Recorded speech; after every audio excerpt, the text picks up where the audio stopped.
Top news for today, September 18, 2020. The Interagency Task Force on COVID-19 orders the closure of public cemeteries and columbariums during the Undas season. President Duterte orders the new chief of Philhealth to clean up the agency. The National Task Force against COVID-19 is not in favor of placing Gensan under ECQ. And a group is helping Eastern Samar public schools cope with the demands of online learning.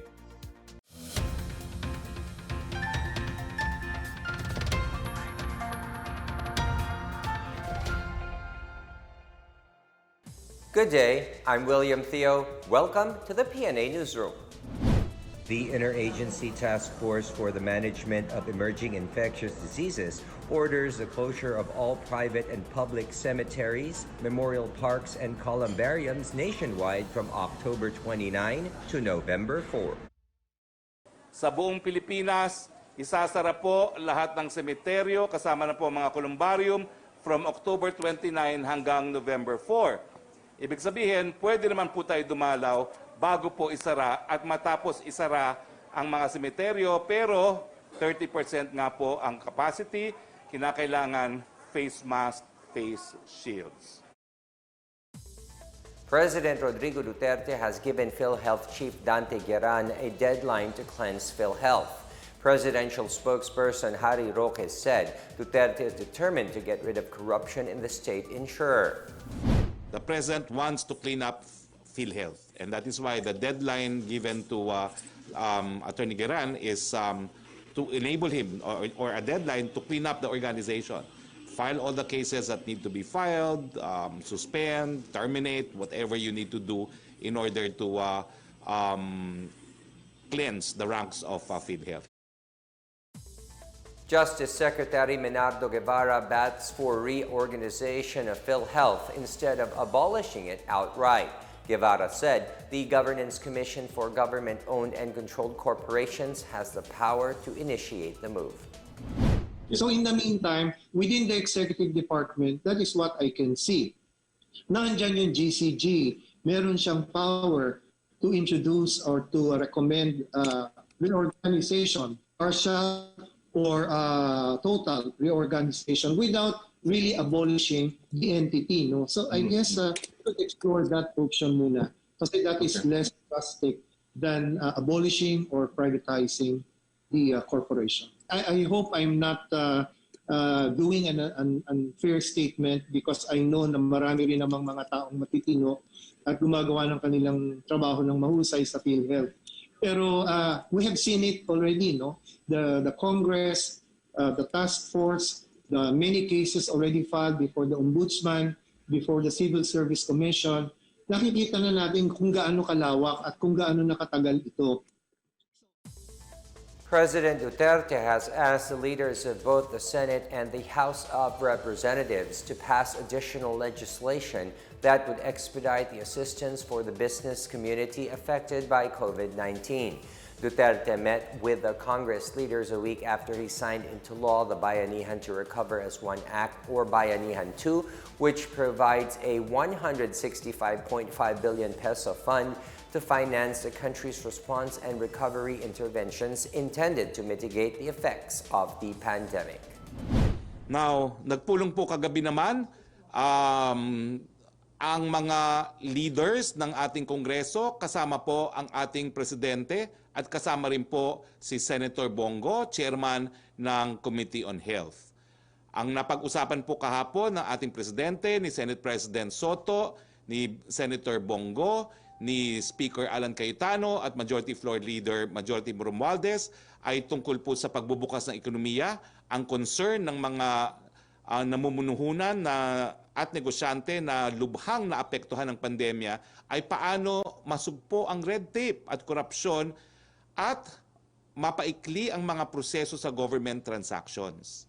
Hiningi po ng Presidente sa mga congressional leaders na magpasa pa ng mga karagdagang lehislasyon o mga pulisiya para mapabilis po ang proseso ng matulungan ang mga negosyante sa panahon ng pandemya. Dahil wika nga ng Presidente, takot na nga sila sa panahon ng pandemya, mabagal pa ang mga proseso sa panig ng gobyerno. Nangako naman po ang mga leaders ng ating Kongreso na pag-aaralan ito at bibigyan po ng katugunan ang kahilingan ng ating Presidente. The National Task Force Against Coronavirus Disease said there is no need to place General Santos City under the Enhanced Community Quarantine or ECQ. The local government earlier requested for ECQ due to the increase in the number of COVID-19 cases. For Defense Secretary Delfin Lorenzana, COVID-19 figures in the city are not very alarming and there are still enough healthcare resources available for patients. He cited that the city government has been actually doing well in terms of contact tracing for confirmed cases and the containment measures in the affected areas. He also cited the tightened control measures at the city's Fishport complex, which was traced as the exposure site of a number of confirmed cases. Local hospitals catering to COVID-19 patients are also seen as manageable based on its capacity of 600 beds. Malacanang respects the constitutional prerogative of the Office of the Ombudsman to restrict public and media access to the statement of assets, liabilities, and net worth of government officials. The Office of the Ombudsman earlier announced that it has restricted access to public official SALNs by requiring the consent of the statement's owner before a SALN request can be evaluated by the Ombudsman's office. During a palace briefing, presidential spokesperson Harry Roque said those who would request for SALN of the government officials, including President Rodrigo Duterte, would have to comply with the procedures prescribed by the Office of the Ombudsman. We respect po the constitutional prerogative of a constitutional body such as the Ombudsman. We will leave the matter to the Ombudsman. We will respect his prerogatives. The remedy is to go to the Ombudsman for a copy of the SALN if you're not able to get it from the agency itself, but you have to comply with the requirements of the Ombudsman. Munitions for the major weapon system of the Philippine Navy's 2 anti-submarine helicopters are now in the country. Vice Admiral Giovanni Carlo Bacordo said both the Spike and Loss or non-line-of-sight missiles and the Blue Shark anti-submarine torpedoes are already in the country. He said the deliveries of the weapons were completed in the fourth quarter last year. The contract for the helicopter's munition, mission essential equipment, and integrated logistics support is worth 5.4 billion pesos. Malacanang said President Duterte is looking forward to working with Japan's new Prime Minister Yoshihide Suga to further boost Manila and Tokyo's bilateral cooperation. Suga is a close confidant of outgoing Japanese Prime Minister Abe. His term in office will continue until Japan's general elections in September 2021. The Duterte administration is ready to work with Prime Minister Yoshihide Suga in further strengthening the strategic bilateral cooperation, building on the special relationship established with former Prime Minister Abe Shinzo. The Philippines considers Japan as a close friend, a friend closer than a brother. Still to come, fish kill in Baseco, Tondo. Is it because of the dolomites in Manila Bay shore? And red tide is up in the Visayas Bays. More on these when the PNA Newsroom continues.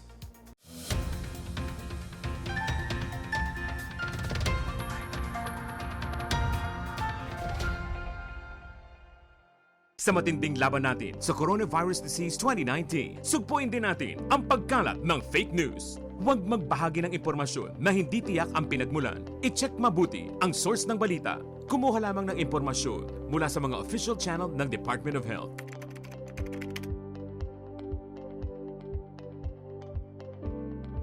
Huwag magpadala sa maling balita, basta't sama-sama at laging handa. Kaya natin to. Isang paalala mula sa DOH, PCOO, KBP at ng himpilang ito. Alamin kung paano ang tamang pagsusuot ng surgical mask. Una, hawakan ang mask sa strap at siguruhing natatakpan nito ang inyong bibig at ilong. Tandaan, ang may kulay na bahagi ng mask ang dapat nasa labas. Ito lamang ang tamang paraan ng pagsuot nito. Ihulma ang nose piece o maliit na metallic strip ayon sa hugis ng inyong ilong. Iwasan ang paghawak sa inyong ilong at bibig. Kung marumi na ang mask, hubarin ito gamit ang strap at itapon ito sa isang basurahan. Siguruhin ang maayos na paghuhugas ng kamay gamit ang sabon at tubig. Ang surgical mask ay dapat gamitin ng mga pasyenteng may sakit sa baga o mga taong mayroong ubo, sipon at lagnat, mga nag-aalaga sa mga may sakit, at mga healthcare at frontline workers. Maaari ring magsuot nito kung kayo ay pupunta sa matataong lugar. Basta't sama-sama at laging handa, kaya natin to! Isang paalala mula sa DOH, PCOO, KBP at ng himpilang ito.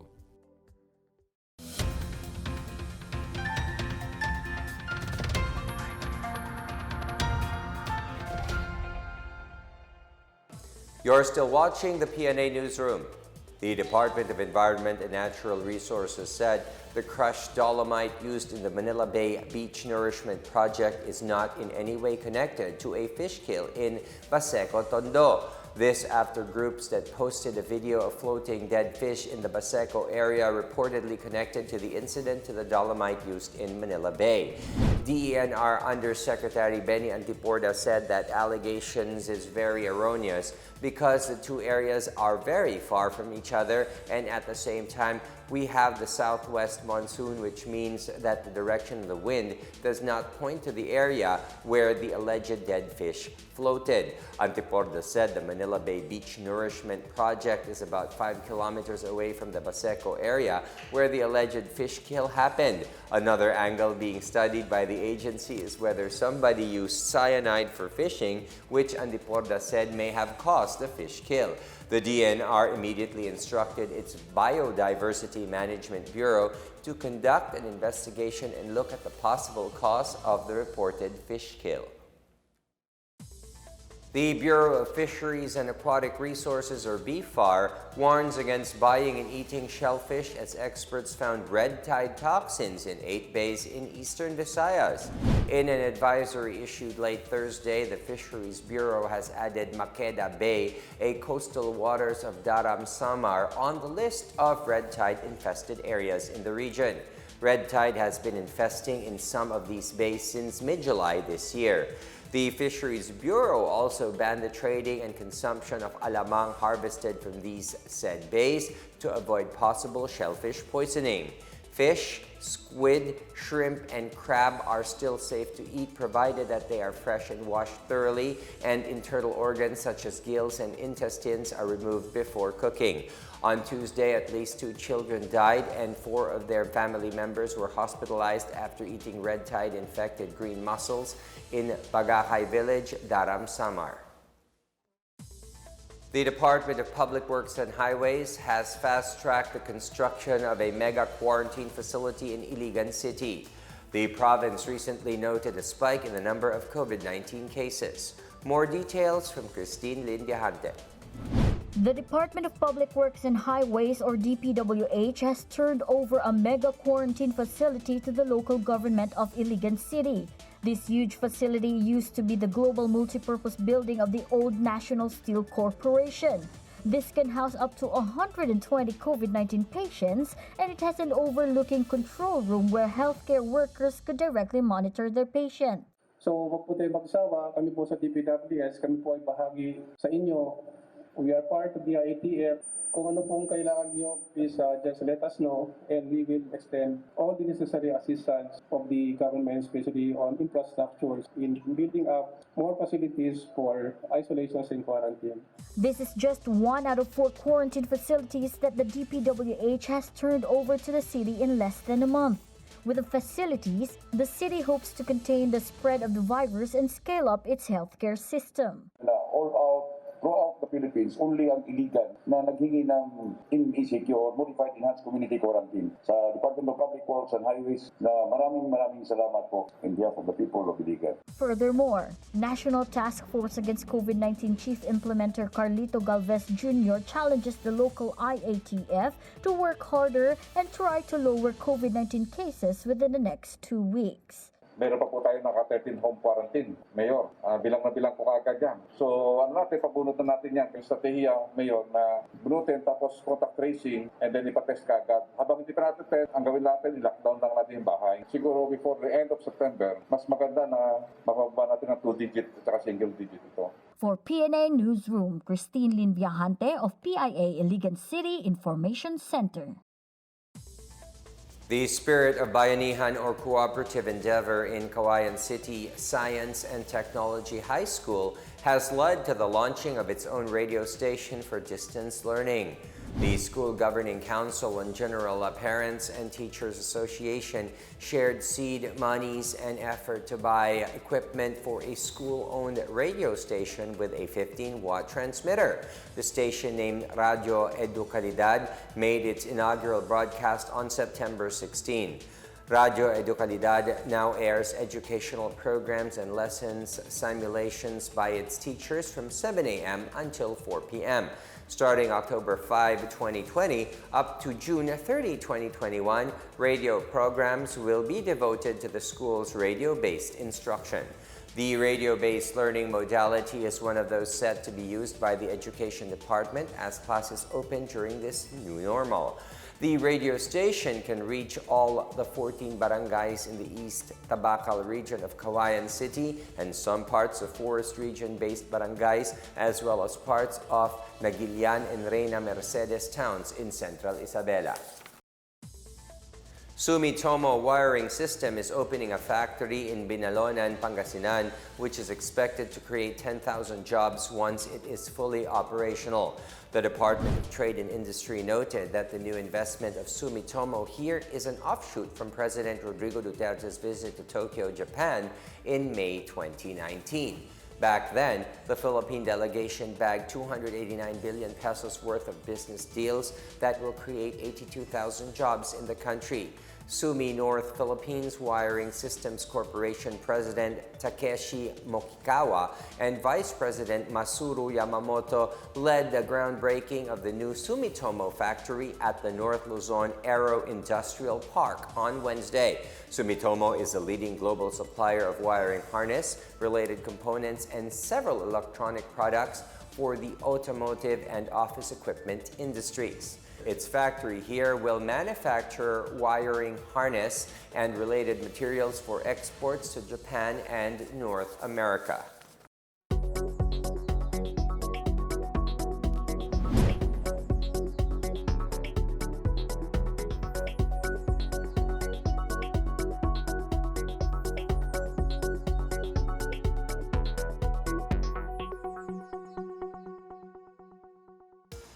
Up next, let us find out how an MILF camp is transformed into Peace and Development Zone, and the PBA is set to return via semi-bubble.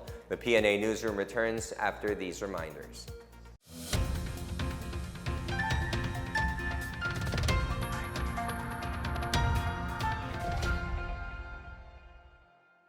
Tandaan ang tamang paraan ng paghuhugas at paglilinis ng kamay upang makaiwas sa iba't ibang karamdaman. Basain ng tubig ang mga kamay at sabunin. Unang sabunin ang mga palad at ang likod ng mga kamay. Kuskusin na maigi ang pagitan ng mga daliri at maging ang mga kuko. Isunod ang pagitan ng mga hinlalaki at kuskusin ng paikot ang mga dulo ng mga daliri sa magkabilang palad. Banlawang mabuti ang mga kamay sa malinis na tubig at patuyuin ang mga kamay gamit ang single-use towel o air dryer. Basta't sama-sama at laging handa, kaya natin to!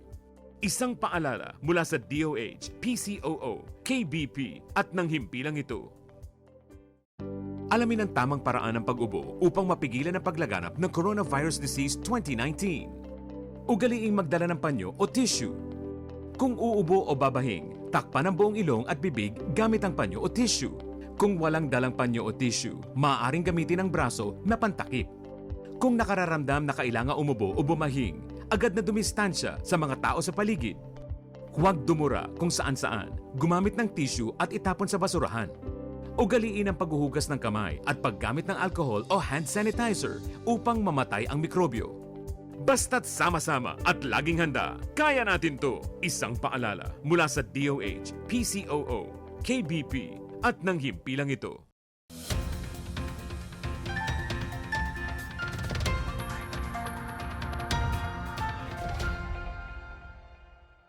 The Samar provincial government said the project will push through with its proposed conversion of Iligan City lawn tennis court into a COVID-19 isolation facility.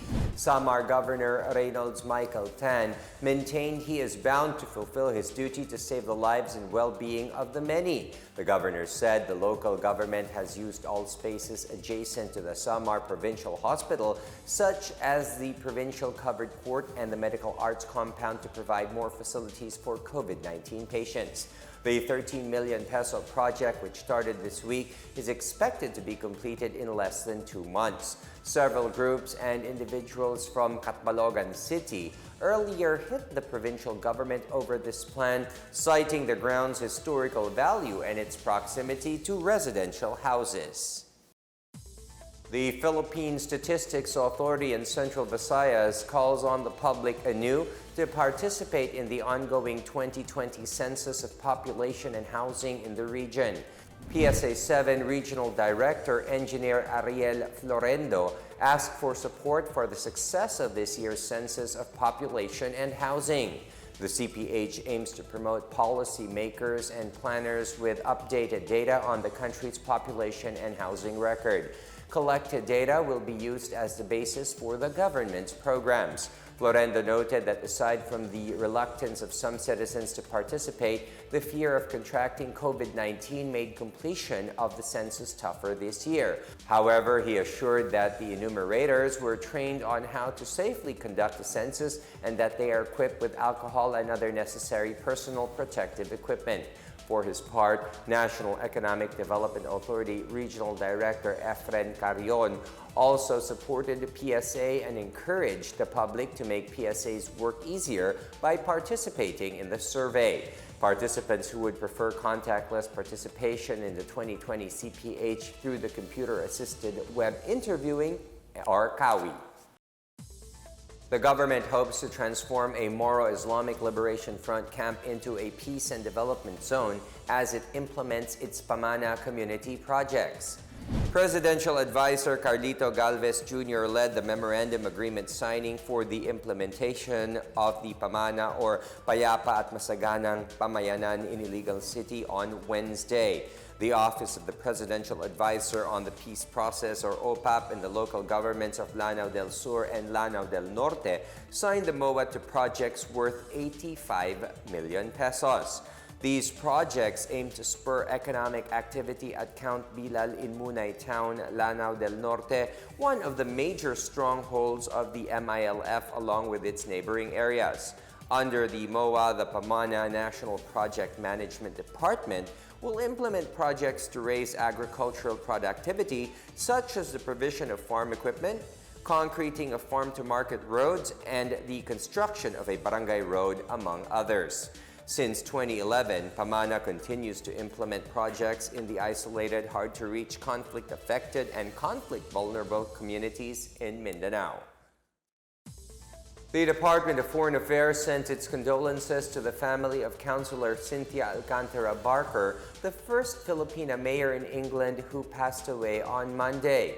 In a statement, the DFA said Alcantara Barker will be remembered as an inspirational community leader, a role model for women, and an ardent supporter of Filipino communities in the United Kingdom. Alcantara Barker is the first woman of Filipino descent to hold an elective office in the United Kingdom. Before her stint as mayor, she also served as deputy mayor in 2019 and had been a town and borough councilor since 2015. She died at the age of 58. In sports, the Philippine Basketball Association's Board of Governors moved to adopt a semi-bubble format for the resumption of its postponed season. The 12-member teams will travel to Angeles City in Pampanga for the season restart scheduled for October 9. The clubs will be billeted at the Quest Hotel, while all the games will happen at the Angeles University Foundation Sports and Cultural Center. In the semi-bubble, the teams will only travel from the AUF gym to Quest Hotel and vice versa. Aside from the strict travel guidelines, other coronavirus disease 2019 safety protocols will be implemented. Commissioner Willie Marshall said erring players will not have salaries for a month, fined, and suspended for 5 games in the next season. The PBA has sought permission from the Interagency Task Force for the Management of Emerging Infectious Diseases to resume scrimmages by September 27. In our foreign news, Chinese video sharing app TikTok is not selling its U.S. base, but its owner is in talks for a possible cooperation in operations. TikTok owner ByteDance said it is in talks with U.S. software giant Oracle, but any agreement would require an approval of authorities in Beijing and Washington. It clarified plans not to involve sales of its business or technology. U.S. national security officials fear the firm could provide American user data to the Chinese government. ByteDance has denied the allegations, saying its user data is stored outside China and that it is committed to protect the privacy and safety of its users. U.S. President Donald Trump had previously threatened to ban the app unless its U.S. operations were sold to a U.S. company by September 20. A volunteer organization has turned to social media to create a platform to extend help to schools in eastern Samar as they shift to distance learning. In just a week, UGA-PH raised some 40,000 pesos, which they used to procure a photocopier machine for their first school beneficiary, Sabang Central Elementary School in Iligan City. Shaira Joy Montes, project head of UGA-PH, said they want to help schools produce learning materials for their students by giving them their own photocopier machines. Learning modules will be used by students who cannot comply with the online classes or distance learning programs. The group, composed of University of the Philippines, University of Santo Tomas, and Polytechnic University of the Philippines alumni, hopes to raise more funds to get printers and school supplies for their school beneficiaries.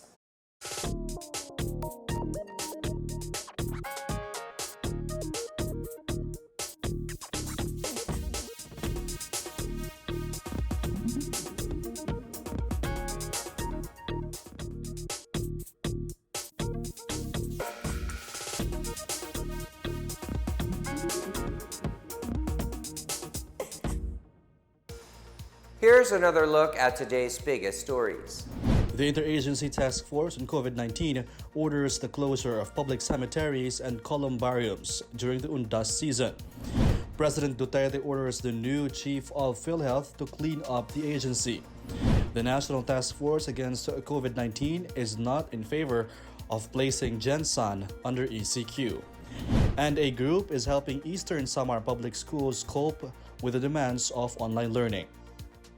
Thank you for watching another episode of the PNA Newsroom. To check out more news content, visit our webpage or head on to the Philippine News Agency's Facebook and Twitter accounts. For more stories about the government and how it serves Filipinos, look for these hashtags in all of our social media platforms and websites. We are shown on the pages of the PCOO and its attached agencies. Also watch us on television on PTV4 and IBC 13. And that's your daily dose of the biggest stories that you need to know. From the PNA Newsroom, I am William Theo. Good day. Stay safe, everyone.